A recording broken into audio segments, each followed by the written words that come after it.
좋은 아침입니다. 아침의 하늘 뉴스 종합 비타민 아침의 매일경제 김우미입니다. 네, 제 뒤에 지금 지도가 펴져 있습니다. 갑자기 이게 뭐지? 일면 안 들어가나? 오늘 일면 들어가기 전에 이것부터 좀 말씀을 드려야 될 것 같습니다. 오늘 새벽에 다들 삐삐 핸드폰 소리에 깜짝 놀라 깨신 분들 꽤 있으실 텐데요. 그 내용 뭐였냐? 이거였습니다. 네, 긴급 재난 문자였었죠? 오늘 새벽 4시 55분 경북 경주에서 규모 4.0 지진이 있었습니다. 네, 규모 4.0.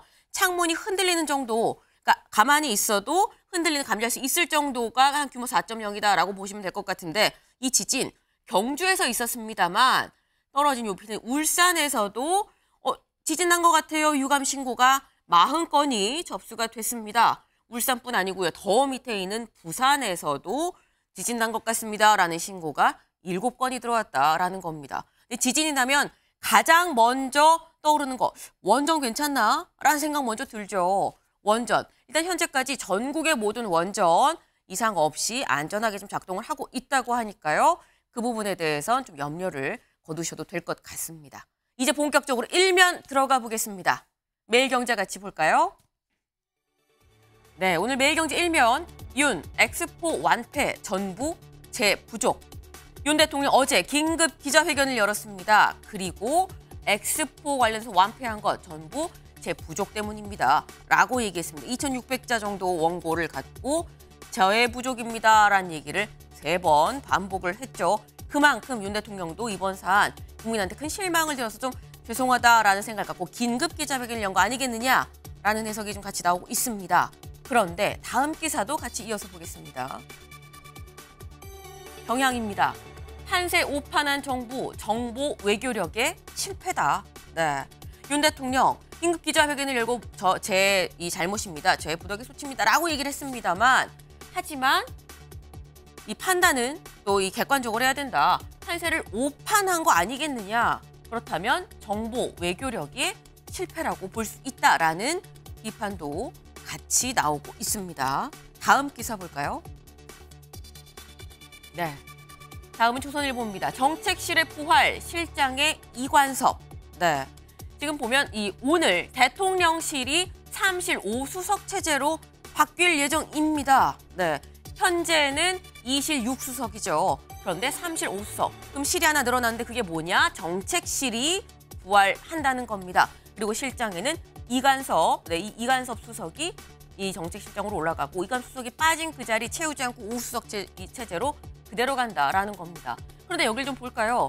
수석들이 다 바뀝니다. 네, 정무수석 한호섭, 홍보수석 이도훈, 경제수석 박춘섭, 시민수석 황상무, 사회수석 장상윤 등등등입니다.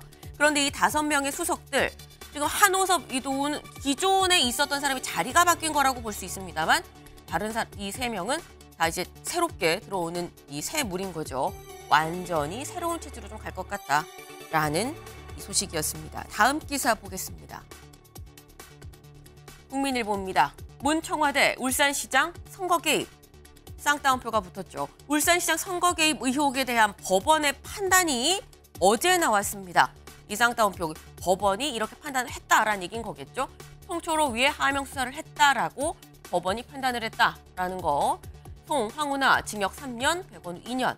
1심 심리가 약 4년이 걸렸다라는 얘기인 건데 요 얘기 잠시 뒤에 대담으로도 같이 좀 짚어보겠습니다. 다음 기사 보겠습니다. 동아일보입니다. 안성 7장사 화재. 네. 자승전 조계종 총무원장 입적입니다. 네. 안성 7장사에서 화재가 났는데 화재 현장에 가보니 자승전 조계종 총무원장이 화재로 인해서 입적하셨다라는 소식입니다. 이 얘기도 저희가 잠시 뒤에 좀 자세히 짚어보겠습니다. 다음 기사 볼까요? 한국일보입니다. 주택 종부세 대상 120만에서 41만 명. 네. 저희가 지난 23일부터 이제 종부세 이거 계속 발송을 시작을 했다라고 말씀을 드렸습니다. 이 고지서 발송. 이제서 다 받고 난 이만큼 내는구나라고 아마 판단을 하셨을 것 같아요. 이 작년 이전에 120만 명이었었는 대상이 41만 명으로 완전히 줄었습니다. 세액도 55% 급감했다. 그렇다고 하면 작년이랑 비교할 때 과세 인원은 66%, 세액은 55% 줄었다. 있다라는 거죠. 줄어든 세 어디서 우리가 허리띠를 졸라매야 되는 건지 아니면 다른 곳에서 세금을 더 받을 수 있는 건지 그 부분도 좀 같이 생각을 해야 되지 않나 싶습니다. 다음 사진 기사 보겠습니다. 네, 하얗게 내리는 눈, 광화문 광장입니다. 광화문 광장에 어제 다들 눈 보셨을 것 같습니다. 어제 하얗게 눈이 잠깐 내렸나 싶다가 또 그치기도 했죠. 어제 정말 오랜만에 이 눈을 봤는데 그 눈발이 날릴 만큼 그만큼 또 추웠다는 얘기죠. 어제 정말 추웠습니다. 그런데 오늘은 더 춥습니다. 어제보다 더 추운 오늘은 전국이 영하권이라고 합니다. 네, 지금 서울은 뭐 마이너스 8도까지, 그렇다고 하면 체감 온도는 정말 마이너스 한 10도, 영하 10도까지도 떨어질 수 있다라는 거겠죠. 출근길 든든하게 따뜻하게 입고 나서셔야 되겠다라는 말씀도 같이 드립니다. 네, 아침의 매일경제 뉴스 종합 비타민 언제나처럼 TV로 크게 보시다가요. 궁금한 점은 유튜브 댓글로 남겨주시면 같이 또 저희가 얘기를 해보겠습니다. 오늘 함께해 주실 분들 소개합니다. 안녕하세요. 네, 반갑습니다. 네, 첫 번째 키워드 3년 10개월입니다.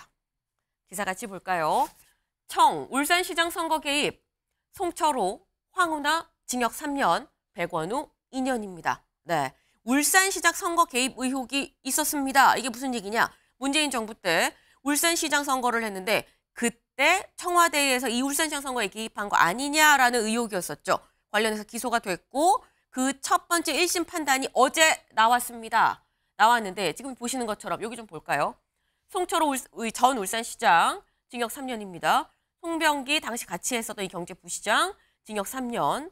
수사 청탁을 받은 받은 혐의 황운하 당시 울산경찰청장 징역 3년.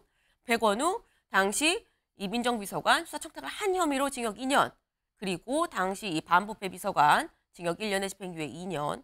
하지만 여기 보면 무죄도 있습니다. 이게 공약 지원. 그러니까 지금 이 사안이 울산시장 선거 개입, 울산시장의 선거를 개입하기 위해서 당시 이 시장 국민의힘 후보였었던 이 김기현 당시 후보에 대한 측근조사, 김기현 후보에 대한 어떤 이런 조사를 이 수사를 한 거 아니겠느냐라는 얘기가 있었고요. 또 하나는 여기 나온 이 송철호 당시 울산시장의 공약을 만드는데도 공약을 이 지원하는데도 청와대가 같이 개입한 거 아니겠냐. 그게 두 갈래였습니다. 그런데 일단 수사 청탁 부분에 대해서는 유죄가 인정이 됐고요. 하지만 공약을 지원한 건 아니다라고 이 무죄가 지금 나왔다라고 보시면 될 것 같습니다. 일단 이걸 보면 이 제목에서도 가장 처음에 뺀 게 이 부분인 거죠. 울산시장 선거 개입이라는 겁니다. 양문석 의원님. 네. 지금 이 얘기는 문재인 청와대가 네. 당시 울산시장 선거에 개입했다라고 법원이 지금 판단을 내린 상황인 거거든요. 그렇죠. 그렇다고 하면 약간 좀 이건 파장이 좀 클 걸로 보입니다. 파장의 여부에 대해서는 제가 판단하기가 어렵고요. 그리고 이제 내용에 관련된 부분인데 네. 말 그대로 이제 황운하 의원이 이제 저는 오히려 중심이라고 봐요. 네. 그래서 말 그대로 송철호 전 그 시장 후보와 이야기를 하고 짜고 친 고스톱이냐라는 게 이제 첫 번째 혐의점이고요. 네. 두 번째는 청와대로부터 하명 수사를 받은 거냐. 그다음에 세 번째는 담당 수사관에 대한 인사 조치가 정당하지 않았냐. 네. 이 부분이었는데요. 검찰의 그 이야기와 황운하 의원의 이야기는 완전히 다르죠. 송철호하고 어떤 상의도 한 적이 없다. 네. 그다음에 청와대 하명 수사 받은 적 없다. 그다음에 인사 조치는 적법한 틀 안에서 했다. 네. 이렇게 이야기를 했는데 실질적으로 저 문제에서도 구체적인 증거가 하나도 나오지가 않았어요. 네. 정음만 있는 그 재판이었었고요. 그다음에 황운하 의원 같은 경우는 일관되게 아니다. 그리고 증거도 없이 엮는다. 그래서 정치 탄압이다. 이제 이런 입장을 보이고 있습니다. 현재까지는 그 상황입니다. 네. 일단 이 뭐 제대로 된 양쪽의 주장이 검찰과 지금 황운하 의원 측, 지금 현재 의원이고요. 그 당시에는 이 울산 지방경찰청장이었었죠. 수사 청탁과 관련해서 양쪽의 입장이 첨예하게 갈리는데 명확한 증거가 없는 상태에서 1심 판단이 나왔다라는 취지로 말씀을 하셨어요. 네. 최진영 변호사님. 지금 명확한 증거가 없이 만약에 법원이 판단을 이렇게 내렸다가 하면 이것도 문제일 수 있어요, 그러면? 그냥 웃음만 나옵니다. 네. 명확한 증거가 없는데 유죄가 나올 턱이 있습니까? 그렇지 않습니까? 네. 명확한 증거가 없다고 하면은 의심스러울 때는 피고인의 이익으로 무죄가 나오는 겁니다. 합리적 의심을 배제할 만큼의 확실한 증거가 있을 때 유죄가 나옵니다. 네. 지금 같은 경우에도 강한 의심이 있는 부분이 있음에도 불구하고 일부 증거가 부족하다라고 해서 네. 일부 무죄가 나오는 사건도 없지 않습니다만 나머지 한마디로 하명 수사가 있었고 그에 따라서 착착착 손발을 맞춰가면서 청와대에 8개 민정수석, 인사수석실을 비롯해서 8개나 되는 조직이 조직적으로 가행했고 이 당시에 어떻게 보면은 지금 현재 김기현 당대표, 국민의힘 당대표가 이 그 중앙당으로부터 이 울산시장 재선에 관한 공천장을 받는 그날 선거 사무실에 대한 압수수색이 닥쳤던 거 아니겠습니까? 네. 그래서 한참 앞서가던 사람이 뒤집혀서 낙선을 했던 그런 어마어마한 사건입니다. 저는 이 사건을 대한민국의 민주주의와 법치주의를 민주당 측 정권이 말아먹은 한 방에 말아먹은 사건이라고 평가를 하는데요. 지금 좀 전에 물론 부인할 수 있습니다. 네. 부인할 수 있습니다. 그런데 3년씩의 실형을 선고하는 사건을 그리고 정치적으로 이렇게 민감한 사건에 대해서 아무런 증거가 없는데 유죄로 선고했다? 네. 그거는 지나가는 소가 웃을 얘기인 것이죠. 그렇기 때문에 이 사건에 있어가지고는 오히려 배후의 세력에 있는 사람을 지금 추가적으로 해야 수사를 할 필요가 있는데 그 네. 핵심은 뭐냐면은 왜 이 사건이 문제가 됐었습니까? 송철호 울산 부시장 업무 일지에 있는 사건 때문에 있는 것인데 네. 거기에 다 나와 있습니다. 문재인 대통령이 임종석 비서실장에게 2017년 10월 달에 송철호의 출마를 요청을 했고 네. 당내 경쟁자를 안치기 위한 어떤 그 구체적인 물적 증거에 의해서 시작된 겁니다.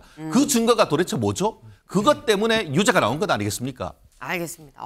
그 화가 나신 건 아니겠죠. 네. 근데 갑자기 짧게 소를 말씀을. 웃긴 사람이 돼버렸네요. 소가 웃겠다 하는데 소를 웃긴 사람이 돼버렸는데 네. 몇 가지 좀 이야기해볼 필요가 있습니다. 네. 3년 10개월 만에 1심 그 선고가 나왔습니다. 네. 그러면 그동안에 있어서 저렇게 구체적인 증거가 있었으면 3년 10개월을 끌 이유가 없죠. 그래서 이 부분에 대한 부분들도 우리가 고려를 좀 해봐야 되고 두 번째 지금 우리 최진영 변호사가 이야기했던 부분은요. 네. 그 하명 수사, 청탁 수사 이런 부분하고 상관이 없는 이야기였었어요. 후보 교체 과정에 있어서의 그 문제가 있었던 것처럼 언론이 엄청나게 이야기했는데 오히려 후보 교체, 민주당 내 후보 교체와의 관련 문제는 네. 오히려 무죄를 받았어요. 그래서 지금 최진영 변호사가 상당히 많은 이야기를 하시긴 하셨고 네. 갑자기 소도 웃게 만든 양문석으로 만들어버렸는데 소가 웃을 정도로 의의가 없는 검찰 수사였고 그리고 의 검찰 수사에 대한 재판부의 판단이었다라는 게 항우나 의원의 기본적인 생각입니다. 알겠습니다. 네. 그냥 다음에는 바로건 얻어서 말씀을 해주시고 일단 소가 웃냐 안 웃냐가 갑자기 화두로 올랐어요. 네. 지금 말씀 중에 그 말씀이 나왔죠. 3년 10개월간 그럼 왜 끌었겠느냐라는 말씀을 하셨습니다. 사실 이번 이 1심 판단이 3년 10개월 만에 나왔다. 오늘 다음 만평을 좀 볼까요? 네. 3년 10개월 걸려 지금 보니까 이 법원이 거북입니다. 울산시장 선거 개입. 네. 송철호 황운하를 태우고 엉금 다 왔다. 내려라. 3년 10개월이 걸렸다라는 겁니다. 유죄 판단을 내놨는데 유죄 판단 내놓기까지 거북이 법원이었다. 3년 10개월이나 걸렸느냐라는 거예요. 조현삼 변호사님. 근데 보통 통상 이런 정도의 사안에 대해서 1심에서 3년 10개월이 걸린 게 이례적인 겁니까? 보통의 정상적인 상황인 겁니까? 그 질문에 답변을 드리면 통상적인 경우라고 할 수는 없겠죠. 네. 일반적으로 형사사건의 경우에는 형사사건을 그 공판 단계를 유지하는 것 자체가 네. 재판부도 부담스러울 수 있지만 피고인에게도 굉장히 부담스러운 일입니다.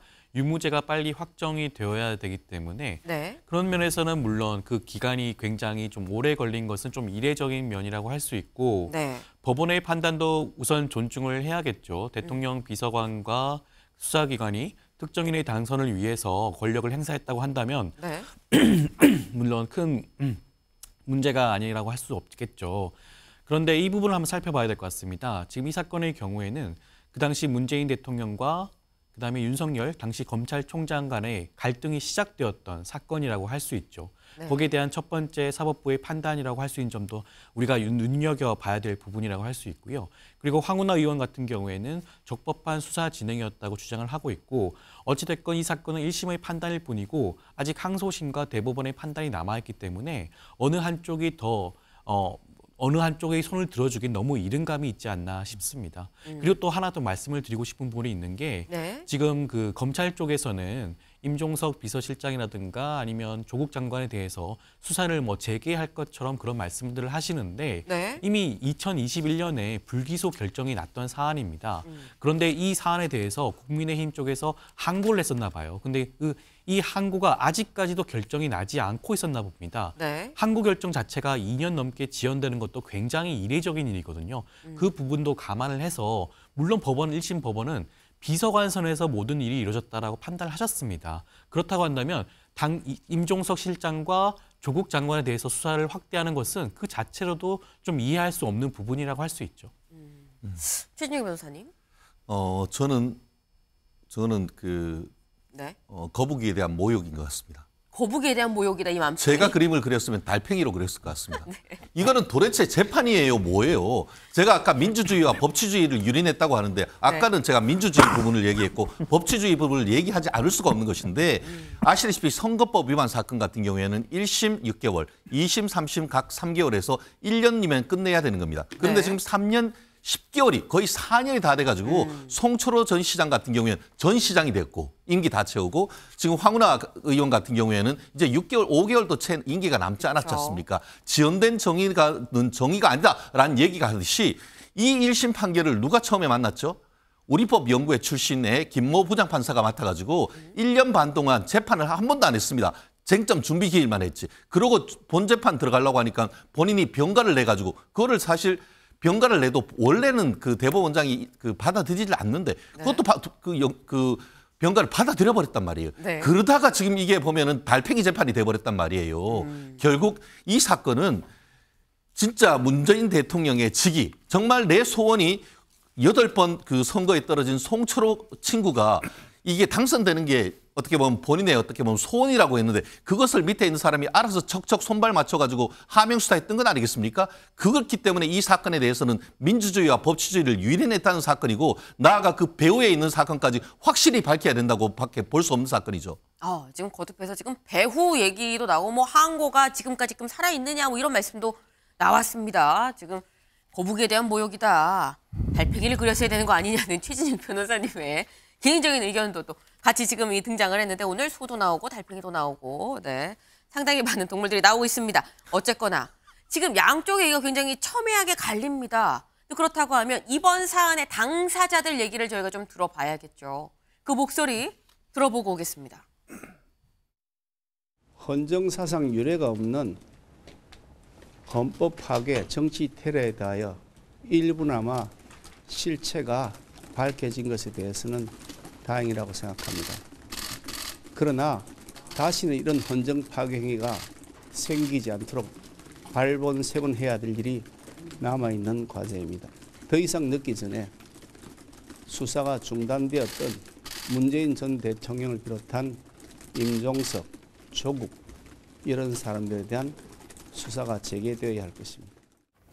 청탁 수사든 하명 수사든 명백히 존재하지 않는 내용들이고 또 경찰은 지극히 정상적인 수사를 진행했을 뿐인데 이러한 피고 측의 정당한 항변을 법원이 무슨 이유로 받아들여지지 않았는지 이 부분을 이해하기 어렵습니다. 반드시 항소심에서는 무죄가 이루어질 것으로 역시 확신하고 있습니다.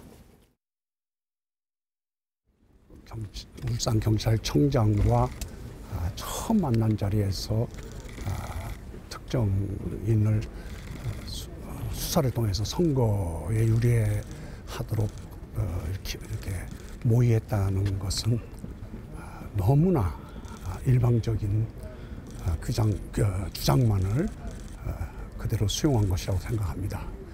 항소심을 통해서 꼭 진실이 밝혀지도록 노력하겠습니다. 네. 지금 직접 들어보셨습니다만 당사자인 이 상황에서는 피해자라고 봐야 되는 거겠죠. 김기현 대표는 이 상황에 대해서 문재인 정부에 대한 수사를 다시 재개를 해야 된다라고 얘기를 했고요. 황철호, 송철호, 황운하는 이제 정치 탄압이다. 이거 너무 일방적인 얘기다라고 지금 얘기를 했어요. 양쪽이 지금 완전히 1심 판단은 나왔습니다만 여전히 평행선을 달리고 있는 그런 상황인데 그 와중에 이 기사를 좀 보겠습니다.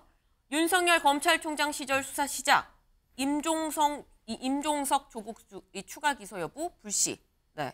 아까 뭐 수사를 재개할 수 있느냐. 이게 그때 이미 다 뭐 끝난 건데 보니까 뭐 항고한 게 남아있더라라는 말씀을 하셨어요. 이 부분인 것 같습니다. 여기 좀 볼까요?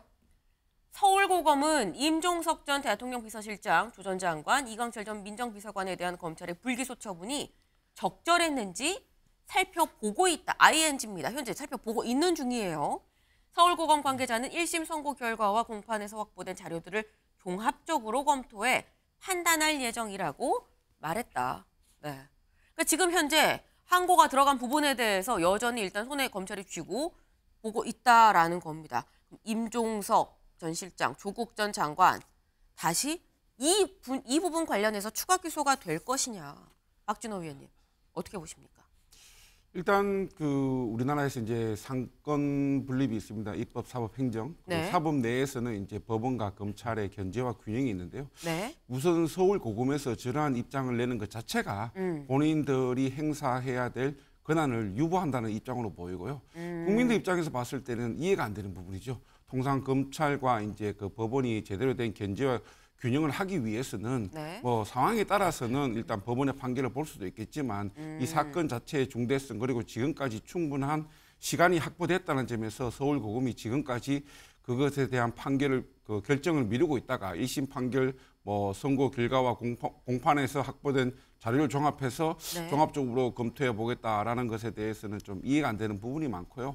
그리고 좀 전에 이제 우리 이제 나와 계신 분들께서 말씀해 주시는데 네. 일단 어쨌든 이번 그 판결을 내는 것은 대한민국 법원이지 일본 법원도 아니고 러시아 법원도 아닙니다. 네. 자꾸 우리가 본인들의 정치적 유불리에 따라서 법원의 판결에 대해서 달리 대한민국 법원을 평가하는 것은 저는 적절치 못하다고 생각합니다. 다만 국민들 입장에서 보았을 때 이러한 이 공직선거법으로 인해서 사실상 당선 무효형에 해당하는 판결이 내려졌음에도 불구하고 네. 법원과 검찰이 본인들의 이 해야 할 업무를 제대로 정상적으로 진행하지 않았기 때문에 그 당사자들이 사실상 임기를 종료한 것에 대해서는 저들은 여야가 초당적으로 그 부분에 대해서는 법률 개정 등을 통해서 만약에 임기를 종료하였다고 하더라도 네. 당선 무효형에 해당하는 판결을 최종적으로 받았을 때는 별도의 소급 조치라든지 그런 부분에 대한 법률 개정이 있어서 필요하다고 생각합니다. 네. 양문석 의원님. 네. 지금 아니 이게 한국 법원이지 일본 법원, 러시아 법원의 판단이 아닌데 무슨 말이냐.